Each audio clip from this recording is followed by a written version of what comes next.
तेरे पीछे।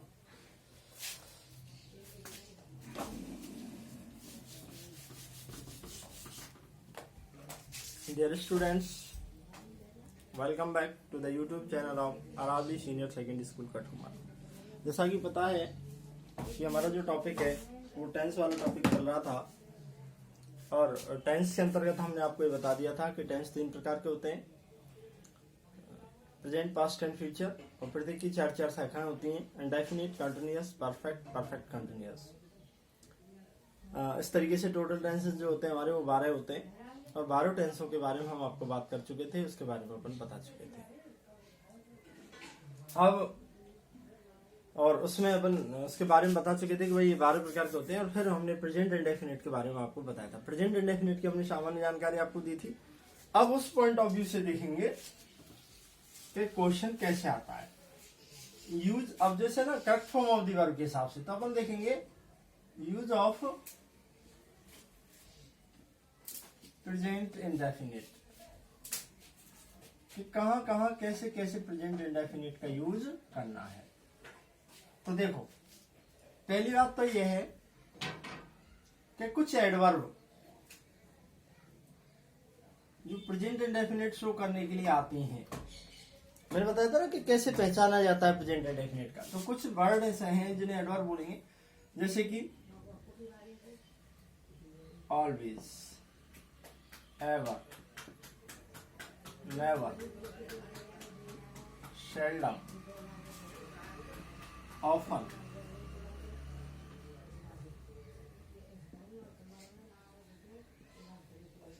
ग्रेजुअली,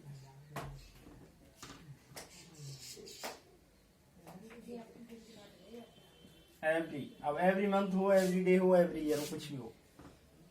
तो इस तरीके के जो वर्ड्स हैं वो हमारे जो है वो प्रेजेंट इंडेफिनिट के अंतर्गत आते हैं। जैसे अब कैसे आएगा क्वेश्चन, देखो, ही ऑलवेज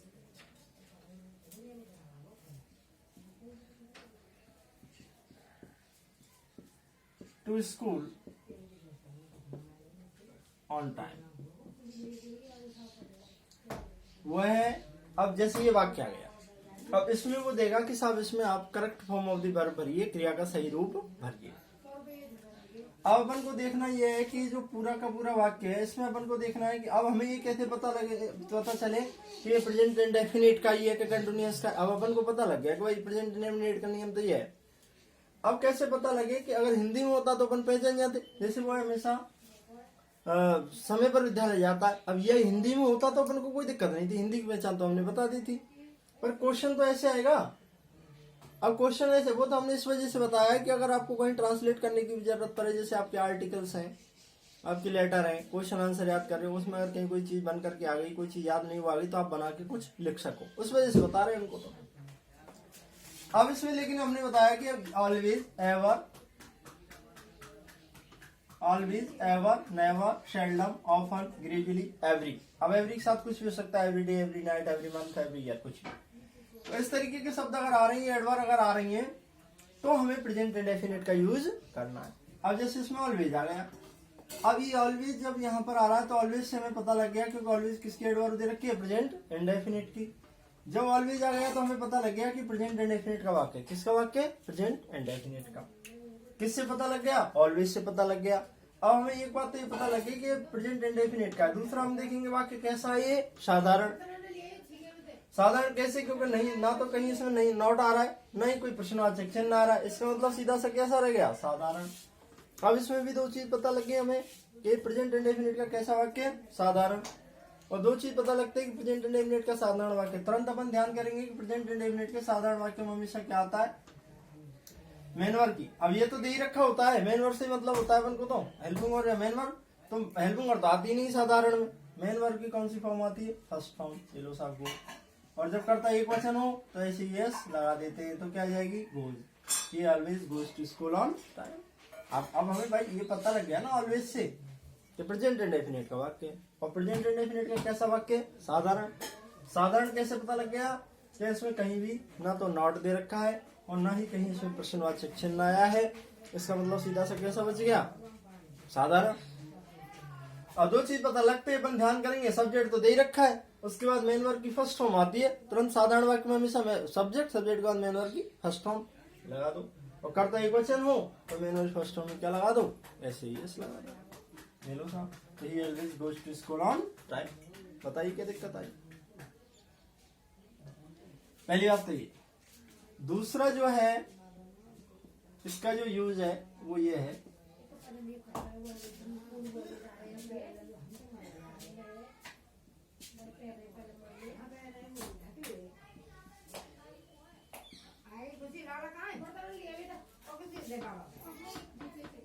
न्यूज़पेपर की जो हेडलाइंस होती हैं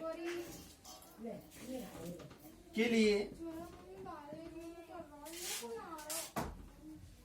प्रेजेंट इंडेफिनिट का यूज होता है। न्यूज़पेपर की अगर कहीं हेडलाइन आ रही है, कोई न्यूज़पेपर से बात आ रही है, तो उसमें कौन सा टेंस यूज होगा, प्रेजेंट इंडेफिनिट का ही यूज होगा। कैसे होगा? जैसे मान लीजिए, हालांकि अपन हिंदी में कहेंगे, जैसे आज कोई खबर आई, अगर आज कोई खबर आती है तो उस खबर के हिसाब से अपन देखेंगे, तो जैसे मान लीजिए आज खबर आई तो कल कई घटना हुई तो आज अखबार में खबर आएगी, तो हिंदी में तो वो ये लिखी आएगी, जैसे मान लीजिए शिक्षा मंत्री ने इस्तीफा दिया, हिंदी में तो ऐसे लिखी आएगी। लेकिन वो इंग्लिश अगर जब आएगी तो वो इंग्लिश में वो फिर प्रेजेंट इंडेफिनिट के हिसाब से ही बनेगी।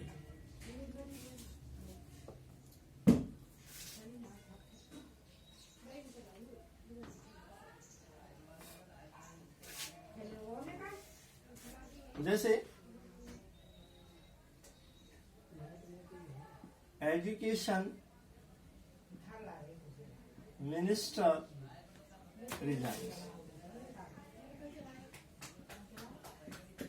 क्या आएगी? Education minister resigns. Education minister जो है वो अपने पद से उन्होंने इस्तीफा दिया, और हिंदी में तो दिया ही आएगी, लेकिन यहाँ पर जब अपने उसकी बात करें, अखबार की हेडलाइन की बात करें, तो ये आएगी, ये प्रेजेंट इंडेफिनिट बनेगा कि education minister resigns. Education minister क्या दे रहे हैं? इस्तीफा दे रहे हैं। इसके साथ वो कुछ लाइन दे सकता है, जैसे ये दे सकता है, टुडेज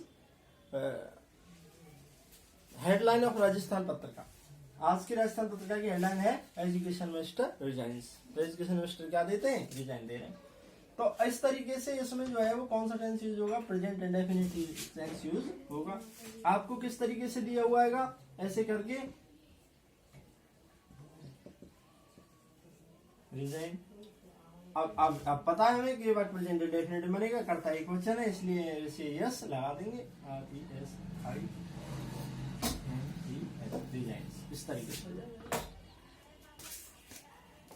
तो न्यूज़पेपर की अगर कहीं हेडलाइन आ रही हो तो उसके लिए अपन कौन सा टेंस यूज करेंगे? हमेशा प्रेजेंट इंडेफिनिट टेंस का ही यूज करेंगे। तीसरा जो इसका नियम है वो ये है कि लाइव कमेंट्री,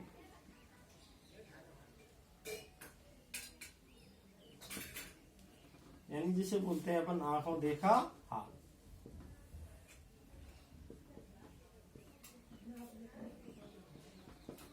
आंखों देखा हाल बताने के लिए भी अपन कौन सा टेंस यूज करते हैं? प्रेजेंट इंडेफिनिट टेंस का ही यूज करते हैं। कैसे करते हैं देखेंगे। जैसे कि मान लीजिए लाइव कमेंट्री है, अब हिंदी में बोलेगा तो साहब उन्होंने जो है वो कोई भी खिलाड़ी हो सकता है, उसने साहब चौका लगाया, छक्का लगाया, इस तरीके से। लेकिन इंग्लिश में बोलेंगे तो कैसे कहेंगे? जैसे कि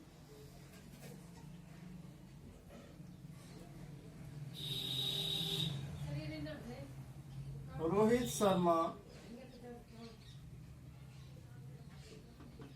हिट से मोर बाउंड्री, चौका को बोलते हैं बाउंड्री। तो क्या बोलेंगे आप? रोहित शर्मा हिट से मोर बाउंड्री, एक और चौका लगाते हैं। अब हिंदी में बोलते तो वो ऐसे ही बोलते हैं कि सर रोहित शर्मा ने एक और चौका लगाया, लेकिन जब इंग्लिश में बोल रहे हैं तो कैसे बोलेगा? रोहित शर्मा हिट से मोर बाउंड्री, क्योंकि क्या है? लाइव कमेंट्री है, कमेंट्री चल रही है। इस कंडीशन के लिए अपन कौन सा टेंस यूज करेंगे? प्रेजेंट इंडेफिनिट टेंस का ही यूज।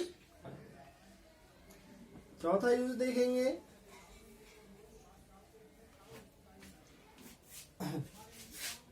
कि जैसे मान लीजिए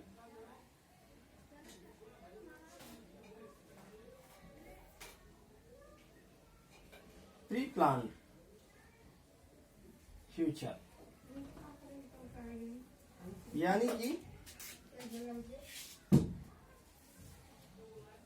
पूर्व निर्धारित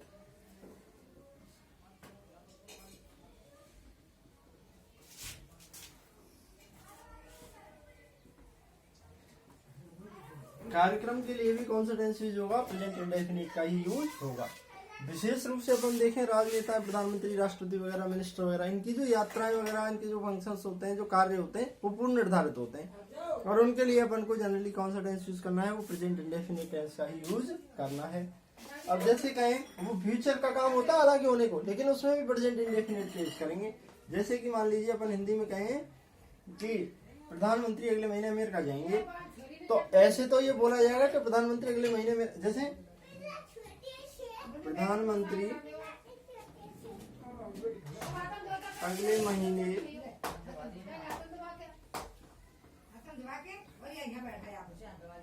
अमेरिका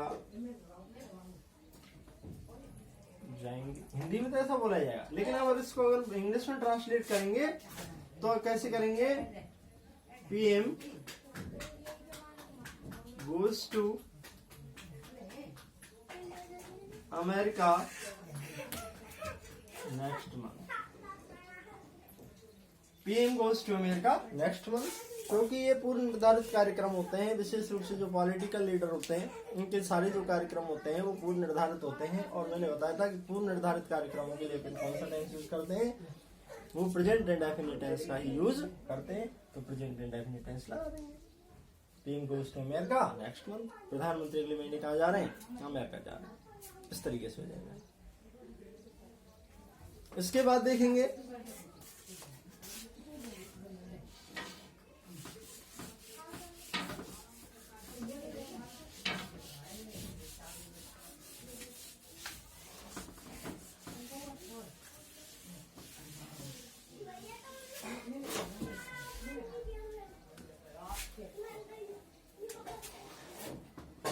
पांचवा जो नियम है वो है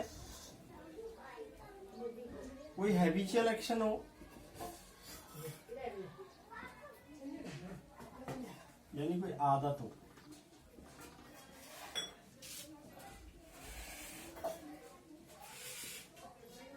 कोई प्रोफेशनल एक्शन हो,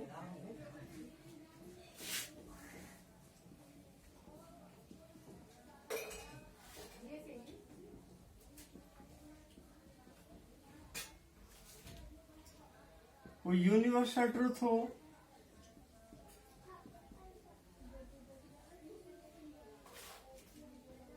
जिसे बोलते हैं शाश्वत सत्य।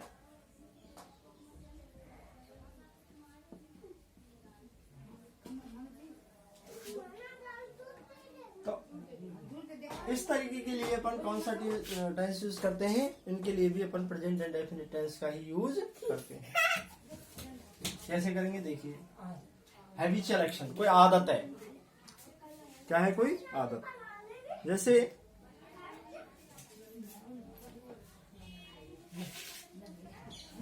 he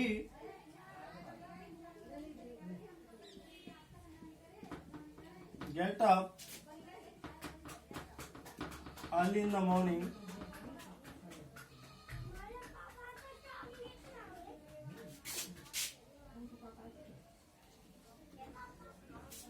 ही खाली जगह get up early in the morning daily. अब इस तरीके से आपने देख लिया। पहले तो डेली से ही पता लग गया। अच्छा, उसमें मैंने एडवर्ब लिखाई थी, उसमें डेली और यूज कर लेना। तो डेली से हमें पता लग गया कि रोजाना। तो रोजाना मतलब ये क्या है? हैबिचुअल एक्शन हो गया, आदत हो गई। तो अब आदत हो गई तो डेली से उसमें जो है ना, मैंने बताई थी एवर, नेवर, सेल्डम, उसमें डेली और लिख लेना। तो इससे पता लग गया हमें कौन से टेंस का वाक्य हुआ? प्रेजेंट इंडेफिनिट का। और हैबिचुअल एक्शन है, प्रेजेंट इंडेफिनिट का वाक्य हो गया। उसके बाद देखेंगे अपन वाक्य कैसा है? साधारण है। अब तुरंत ध्यान करेंगे प्रेजेंट इंडेफिनिट साधारण वाक्य करता है क्वेश्चन, इसलिए मैंने फर्स्ट में क्या लगा दो? एशिया। ये लग जाएगी गेट्स अप। वर्ब में लगता है हमेशा, प्रीपोजिशन में लगता है, ये फ्रेजल वर्ब है। He gets up early in the morning daily, वो रोजाना सुबह जल्दी खड़ा होता है। इस तरीके से होता है। उसके बाद कोई प्रोफेशनल एक्शन हो, कोई व्यावसायिक कार्य हो, उसके लिए अपन किसका यूज करते हैं? प्रेजेंट इंडेफिनिट का यूज करते हैं। जैसे कि इसी पे बुक सेलर है, उसके बारे में अपन कहेंगे ही सेल्स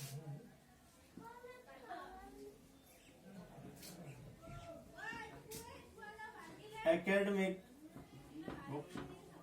वो कैसी किताबें बेचता है? एकेडमिक बुक्स बेचता है। अब ये क्या है? इसका प्रोफेशनल एक्शन हो गया। यूनिवर्सल ट्रूथ है, शाश्वत सत्य है, जैसे कि the earth moves round the sun, पृथ्वी सूर्य के चक्कर लगाती है। इस तरीके के उसमें वाक्यों में किसका यूज होगा? प्रेजेंट इंडेफिनिट टेंस का यूज होगा। इस तरीके से हो जाएगा। तो ये जो है उनमें क्या होता है? हमेशा प्रेजेंट इंडेफिनिट टेंस का यूज होता है। और कई बार प्रॉवर्ब में कहावतें हैं, और वो कहावत तो जैसी बोली जाती है वैसी ही बोली जाती है, उनमें कोई खास बात नहीं होती है। ठीक है भाई, आप सुनिए। तो ये जो है इस तरीके से अपना क्या होता है? प्रेजेंट इंडेफिनिट टेंस यहाँ पे पूरा होता है। उसके बाद अपन जो है अपन अगले उसमें जो है जब फ्यूचर करेंगे तो कुछ इसके जो है प्रेजेंट इंडेफिनिट के और जो नियम होंगे उसमें अपन उसके बारे में बात करेंगे, कुछ उससे रिलेटेड, तो वो उस समय बात करेंगे। तो इस तरीके से इसमें क्या हो जाएगा? वो प्रेजेंट इंडेफिनिट टेंस का यूज हो जाएगा। जनरली आपको ऐसे ही क्वेश्चन पूछे जाएंगे। और विशेष रूप से तो आप ये ध्यान देना, daily, everyday, ever, never, seldom, often, gradually, ये जो है ना ऑलवेज वगैरह, ये शब्द विशेष रूप से आते हैं जब अपन उनमें किसका यूज करते हैं? प्रेजेंट इंडेफिनिट टेंस का यूज। ठीक है भाई, हाँ।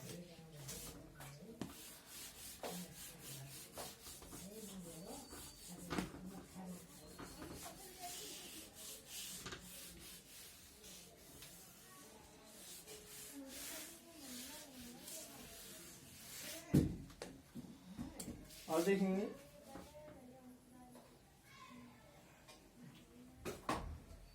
Present continuous tense.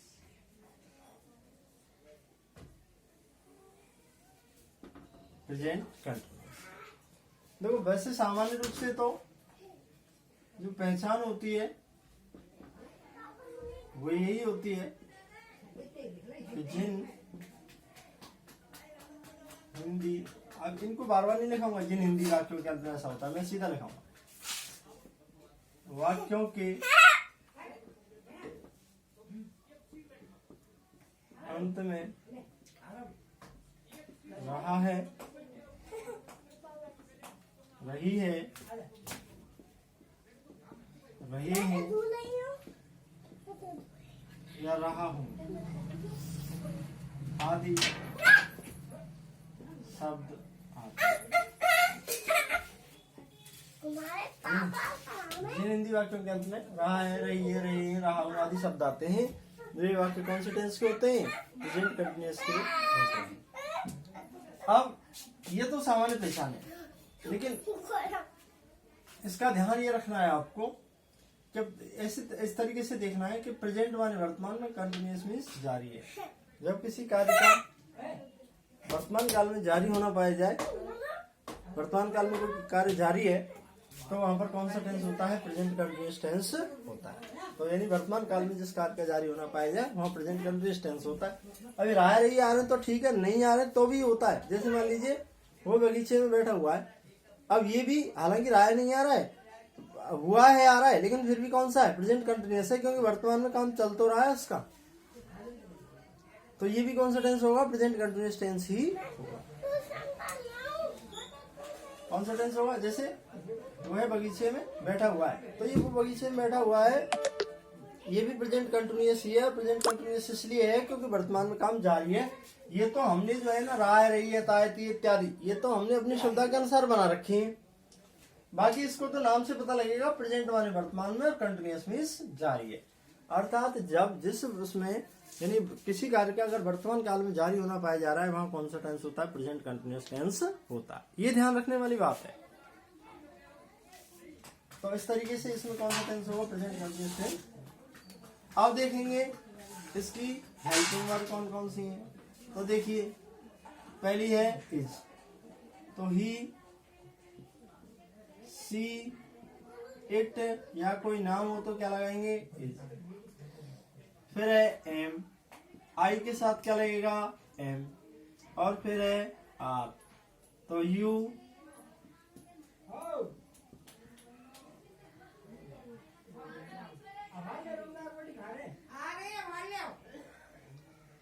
Is am are, तो इज ही सी इट या कोई नाम हो तो इज, आई हो तो एम, और यू वी दे हो तो किसका यूज करेंगे आर का यूज करेंगे। किसका यूज करेंगे आर का। तो इस तरीके से तीनों जो हेल्पिंग वर्ब है वो तीनों हेल्पिंग वर्ब का अपन इस तरीके से यूज करेंगे। अब देखेंगे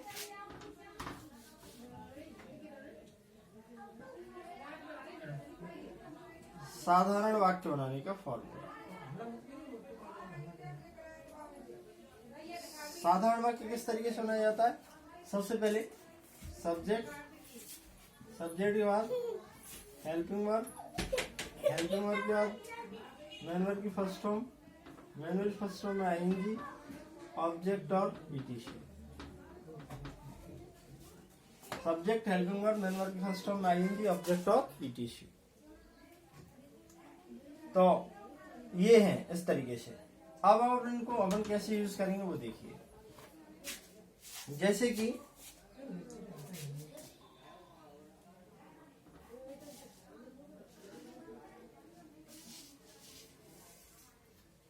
वाक्य वो है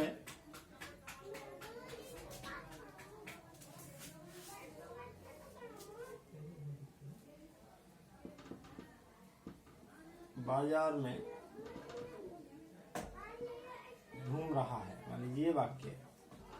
अब ये वाक्य तो सबसे पहले अपन देखेंगे कौन से टेंस का है, प्रेजेंट कंटिन्यूअस का। कैसे पता लगा? रहा है, तो रहा है ऐसे पता लग गया हमें कौन से टेंस का हो गया, प्रेजेंट कंटिन्यूअस का। उसके बाद देखेंगे वाक्य कैसा है, ये साधारण। साधारण कैसे? क्योंकि ना तो इसमें कहीं नहीं आ रहा है और ना ही इसमें कोई प्रश्न पूछा गया, इसलिए कैसा हो गया, साधारण। तो तुरंत दो चीज पता लगते ही ध्यान करेंगे कि प्रेजेंट कंटिन्यूअस वाक्य साधारण है। तो साधारण वाक्य में सबसे पहले क्या आता है, सब्जेक्ट। इसमें सब्जेक्ट क्या है, वो है। वो की इंग्लिश क्या होगी, ही। पुरुष के लिए आ रहा है तो ही, स्त्री के लिए आ रहा है तो सी। इसके बाद नियम कह रहा है क्या लगा दो, हेल्पिंग वर्ब। हेल्पिंग वर्ब कौन कौन सी है, इज, एम, आर। तो ही के साथ कौन सी लगेगी, इज। इसके बाद नियम कहता है क्या लगा दो, मेन वर्ब। मेन वर्ब क्या है यहाँ पे, घूमना। घूमना की वॉक, और वॉक में आईएनजी लगाएंगे तो वॉकिंग। बाजार में इन द मार्केट। इस तरीके से जैसे मैंने अभी बताया था वो है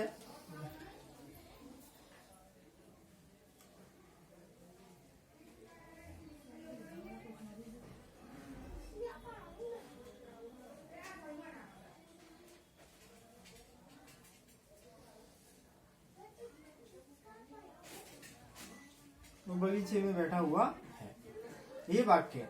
अब इसको देखेंगे, ये भी कॉन्सिडेंस का प्रेजेंट कंटिन्यूअस का ही। हालांकि इसमें रहा है ये नहीं आ रहा है, लेकिन ये भी कॉन्सिडेंस का प्रेजेंट कंटिन्यूअस का। क्यों है प्रेजेंट कंटिन्यूअस का? प्रेजेंट कंटिन्यूअस का इसलिए है ये क्योंकि ये वर्तमान में इसका काम क्या है, जारी है। अभी भी वो बैठा हुआ है, मतलब वर्तमान में इसका काम चल रहा है। और जब किसी कार्य का वर्तमान काल में जारी होना पाया जाता है वहाँ प्रेजेंट कंटिन्यूअस टेंस होता है। तो उसी हिसाब से बनाएंगे। तो कैसे, ही is sitting in the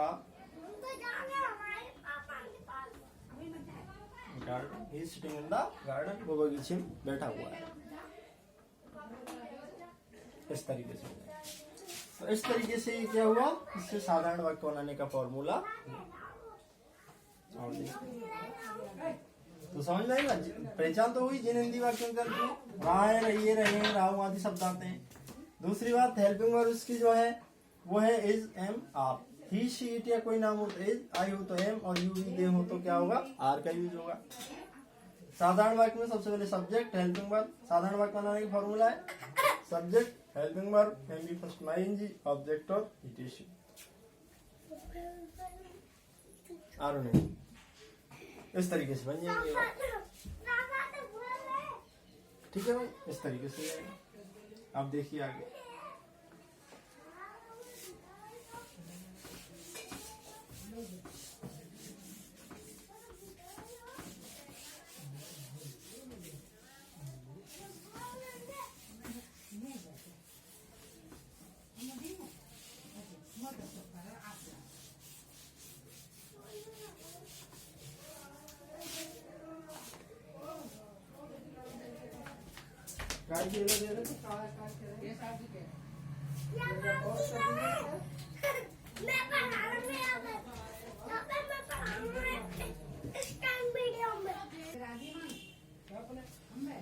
अब देखेंगे प्रेजेंट कंटिन्यूअस का कौन सा वाक्य, नकारात्मक।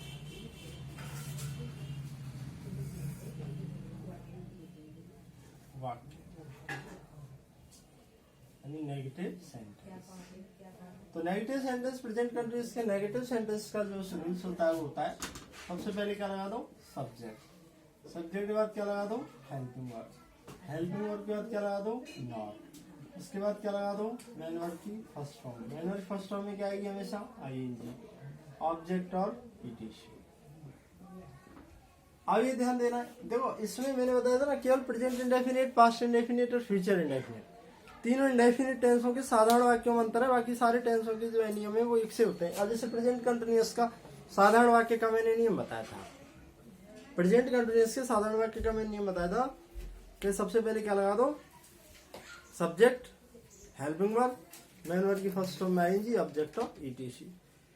तो यही तो प्रेजेंट कंटिन्यूअस के साधारण का है, यही पास्ट कंटिन्यूअस के साधारण का है, और यही फ्यूचर कंटिन्यूअस के साधारण का है। केवल हेल्पिंग वर्ब का अंतर आएगा, प्रेजेंट कंटिन्यूअस में जेमार लगेंगी, पास्ट कंटिन्यूअस में बाज वर्ब, और फ्यूचर कंटिन्यूअस में जो है विल बी और शैल बी। बाकी नियम एक से, नियम तो वही है। ऐसे ही अब देखेंगे नकारात्मक का, तो नकारात्मक का प्रेजेंट कंटिन्यूअस का नियम है subject, helping verb, not, main verb first form ING, object और ईटीसी। तो यही सूत्र तो है प्रेजेंट कंटिन्यूअस के नकारात्मक का, यही पास्ट कंटिन्यूअस के नकारात्मक का है, और यही फ्यूचर कंटिन्यूअस के नकारात्मक का है। इनमें और कोई अंतर नहीं है। जैसे देखेंगे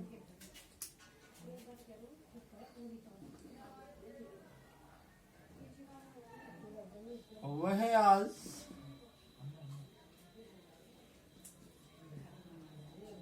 विद्यालय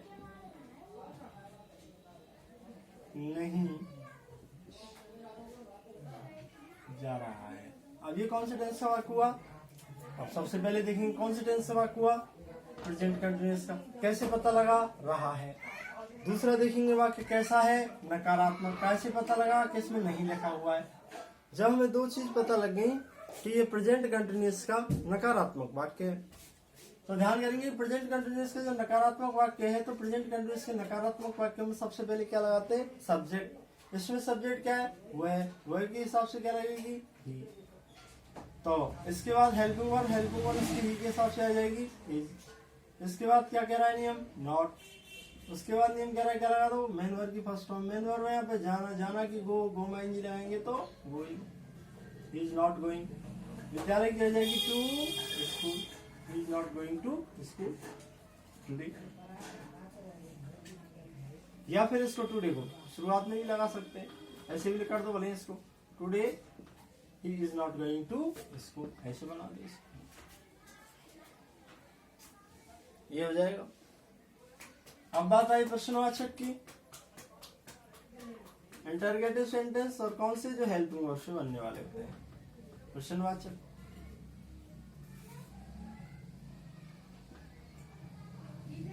इंटरगेटिव सेंटेंस क्या लिखेंगे, सबसे पहले हेल्पिंग वर्ब, हेल्पिंग वर्ब के बाद सब्जेक्ट, सब्जेक्ट के बाद मेन वर्ब की फर्स्ट फॉर्म, और मेन वर्ब की फर्स्ट फॉर्म में क्या लगाएंगे, आईएनजी, ऑब्जेक्ट और ईटीसी, क्वेश्चन मार्क। जैसे उदाहरण के लिए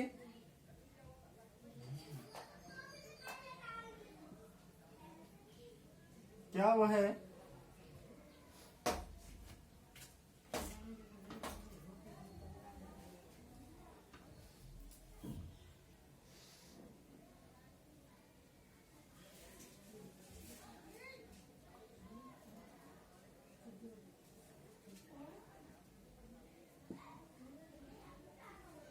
क्रिकेट खेल रहा है।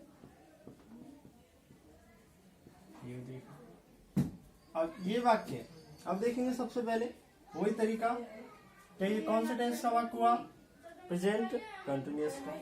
कैसे पता लगा? रहा है से पता लग गया वाक्य कौन से टेंस का हो गया? प्रेजेंट कंटिन्यूअस का। उसके बाद देखेंगे वाक्य कैसा है, तो ध्यान देंगे वाक्य है प्रश्नवाचक। और प्रश्नवाचक भी कैसा बनेगा? हेल्पिंग वर्ब से शुरू होने वाला। मैंने बताया था आपको प्रश्नवाचक दो प्रकार के, एक तो हेल्पिंग वर्ब से शुरू होने वाले और एक किसी WH वर्ड से शुरू होने वाले। जिसका उत्तर अपन हाँ या ना में दे सकते हैं वो हेल्पिंग वर्ड से शुरू होते हैं, और जिनका उत्तर डिटेल में देना होता है वो WH वर्ड से शुरू होते हैं। तो दो चीज पता लगेंगे कि प्रेजेंट कंटिन्यूअस का कैसा वाक्य? प्रश्नवाचक। तुरंत ध्यान करेंगे प्रेजेंट कंटिन्यूअस के प्रश्नवाचक वाक्य बनाने का तरीका क्या होता है। सबसे पहले क्या लगाते हैं? Helping verb. अब आपको बताइए कि हेल्पिंग वर्ब हमेशा सब्जेक्ट के अकॉर्डिंग आती है। सब्जेक्ट क्या है? वह है कि जो इंग्लिश से होती है वो क्या होगी? ही। पुरुष के लिए आ रहा है तो ही, स्त्री के लिए आ रहा है तो शी। तो ही के हिसाब से हेल्पिंग वर्ब कौन सी आएगी? इज। तो इज। फिर उसके बाद नेम कह क्या लगा? तो सब्जेक्ट ही। इसके बाद नेम कह क्या लगा? तो मेन वर्ब। मेन वर्ब है खेलना, खेलने की प्लेयर, प्ले में आएंगे लगेंगे आएंगे तो ही इज प्लेइंग। क्या खेल रहा है? ऑब्जेक्ट क्या निकल कर गया? Cricket. He is playing. Is he playing cricket? इस तरीके से। अब बात आई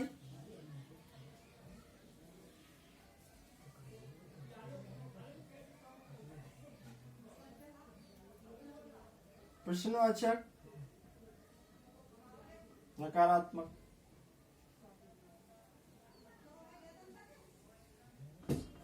प्रश्नवाचक नकारात्मक में सबसे पहले क्या लगाएंगे? Helping verb. हेल्पिंग वर्ब के बाद सब्जेक्ट, सब्जेक्ट के बाद नॉट, उसके बाद मेन वर्ब की first form. Main verb first form में आईएनजी प्लस ऑब्जेक्ट और ईटीसी और क्वेश्चन मार्क, इस तरीके से। तो ये इसका क्या है? इसको तो कोई खास बात नहीं है कि सब्जेक्ट के बाद ही नॉट आता है, सबसे बड़ी बात ये है। अब जैसे इसी को अपन बनाए तो कैसे बनेगा? इज ही नॉट प्लेइंग,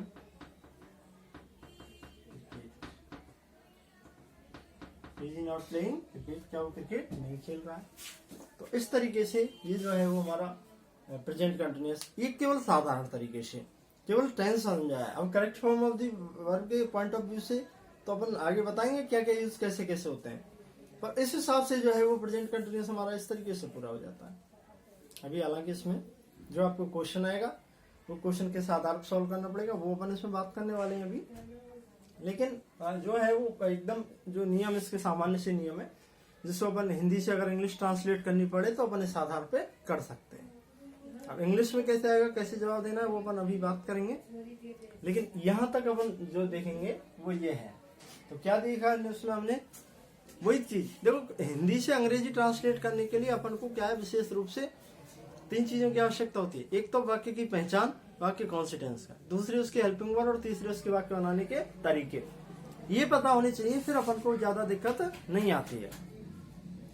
तो इसमें मैंने बताया आपको प्रेजेंट कंटिन्यूअस में कि प्रेजेंट कंटिन्यूअस की जो पहचान होती है वो होती है जिन हिंदी वाक्यों के अंत में रहा है, रही है, रहे हैं आदि आते हैं वो प्रेजेंट कंटिन्यूअस के वाक्य होते हैं। ध्यान रखना, प्रेजेंट माने वर्तमान में, कंटिन्यूअस मीन्स जारी है।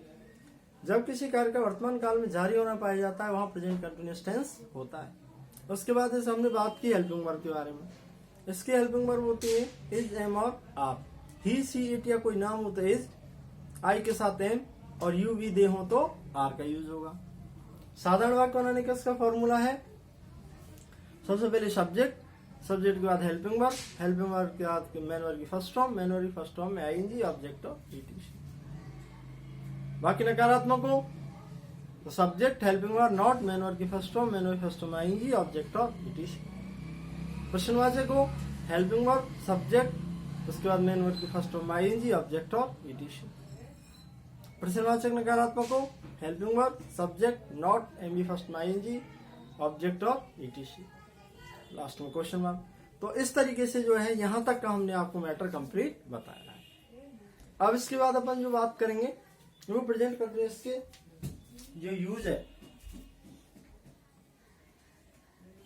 उस यूज के आधार पे बात करेंगे और वो यूज के आधार पे अपन जो है वो नेक्स्ट वीडियो में बात करेंगे कि किस तरीके से इंग्लिश में क्वेश्चन आएगा और किस तरीके से उसका जवाब देना होगा। इस पर अपन जो है वो नेक्स्ट वीडियो में बात करेंगे। तो यहाँ तक अपन को कंप्लीट कर लेना है। उम्मीद करता हूँ समझ में आया होगा। धन्यवाद।